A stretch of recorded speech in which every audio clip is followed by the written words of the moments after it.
afternoon, Trojans. This week I had the pleasure of interviewing alum Bree Bogucki. Bree is currently at Tennessee Wesleyan and most recently was featured on ESPN's Golic and Wingo show, where one of the hosts actually broke down in tears after hearing Bree's incredibly inspirational story about how she's overcome autism and speech impairment issues to now be an advocate for those with special needs and the Special Olympics. So in our interview, I asked Bree a number of different questions, but most importantly, she discusses mental health and how she, as a future social worker, will continue to advocate for those with special needs and provide them with support. So enjoy. In high school, it's taught me that mental health is a real thing. So I went through high school thinking that I was just doing it for attention. I wasn't made to feel that way, but I just kind of thought that that's what was going on. I thought, okay, well, I'm really depressed. I'm really sad. I need to reach out for help. But then I'm thinking, then I was getting mixed messages and I'm thinking, okay, well, does that help me just trying to get for attention? But then being in social work classes, I learned that, with social workers, they have very, large caseloads, but for one person.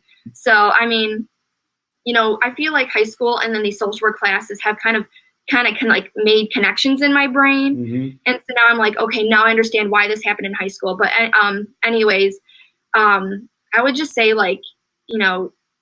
running, for example, because I was going through that situational depression, my friend Elizabeth, I was at my locker one time. And so she said to me, or I said to her, I said, hey, what are you doing after school? And she was just like, oh, I'm going to go to track practice. What about you? And I said, I don't know. I'm probably going to go home and sleep or something, And so, excuse me. And so she, said to me, she was like, hey, you should try out for track.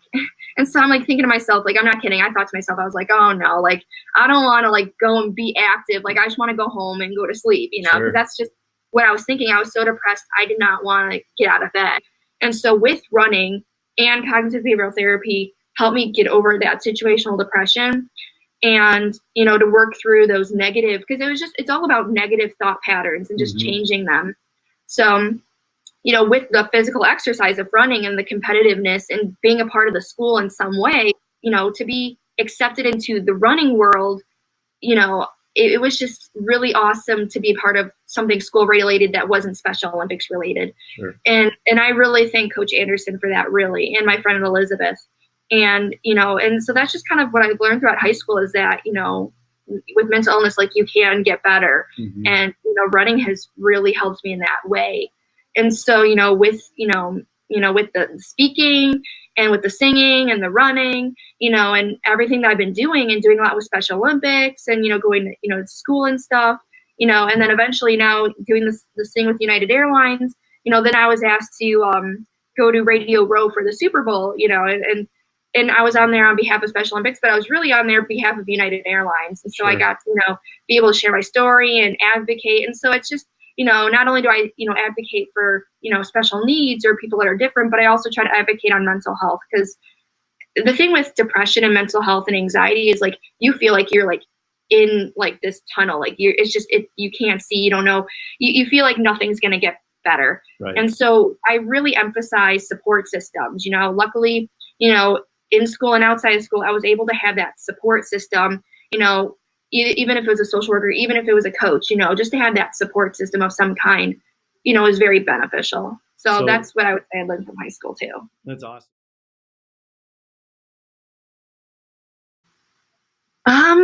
Really what I've learned in life is to just take life as it goes.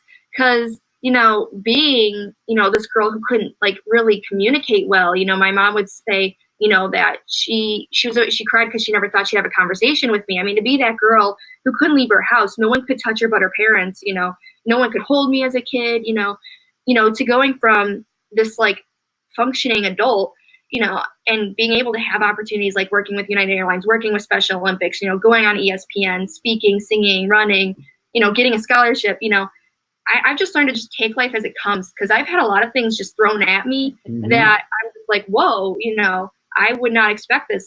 I just feel like the average person, let alone a person with a disability, getting all this thrown at them is just beyond crazy. Yeah. But I've been so blessed to have these opportunities and work, but really it's just a team of support people that really help make the difference. Like when I hear someone's be a special ed teacher or a speech therapist, I get so excited because, like they really make a difference. So I would thank, obviously my mom, but I do thank both of my parents just because, when I got diagnosed at the time, insurance didn't cover it. Now it does, but back then it didn't. So, I would thank my mom, but also my dad as well. I would thank my early childhood education teacher, Miss Cadu. She was from Deer Path. I think she's still there. I would thank just a few of my aides. Some of them kind of drove me nuts, but there's a few aides that I really liked because I was mainstreamed, but with a one-on-one aide from kindergarten through 8th grade. So I really liked. I loved Mrs. W. Her name was like Mrs. Lesinski or something. I had her in 3rd grade. She was awesome. I really liked Mrs. Lamp. She was in ECE. I want to thank her name is Heather Wright now, but her maiden name was Jeeves, Mrs. Jeeves. She was my speech therapist. Sakina, she was my first occupational therapist. Who else? Mrs. Cook, Mr. Anderson or Coach Anderson. You guys for letting me have this interview. Yeah, I mean, there's just so many people to thank. It's going to be a long time to list them all. Sure. So would like to thank the autism specialists, the doctors who diagnosed me. Mm-hmm. I knew one of them was, 2 of them was Dr. Salt and Dr. Owley. And Dr. Salt was actually Scottish, so that's how I remember him. Was he was a Scottish man.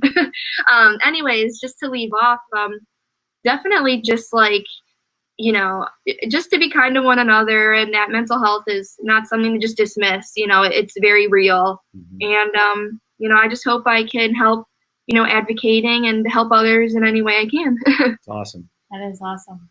With Harper College, I also found that there was a transition autism program. Mm-hmm. And the 2 people, Michelle DeCanio and Stacy Watson, I'd like to thank them as well because they really helped my transition to college life from high school. Because I mean, you can even ask Mrs. Cook. I was terrified entering college. I thought, oh my God, I'm going to be an adult. Life's going to end. Yeah. And so to be able to have the continue running in the transition autism program and those 2 people have really helped me really transition to college. And now I'm here living on my own in Tennessee. But unfortunately with, the school and not the school, but how they the government, funds certain schools and different programs, they had to let some people go. So I'm not sure who's running the program now, but they really helped out a lot. Awesome. So sorry, I want to mention that. No.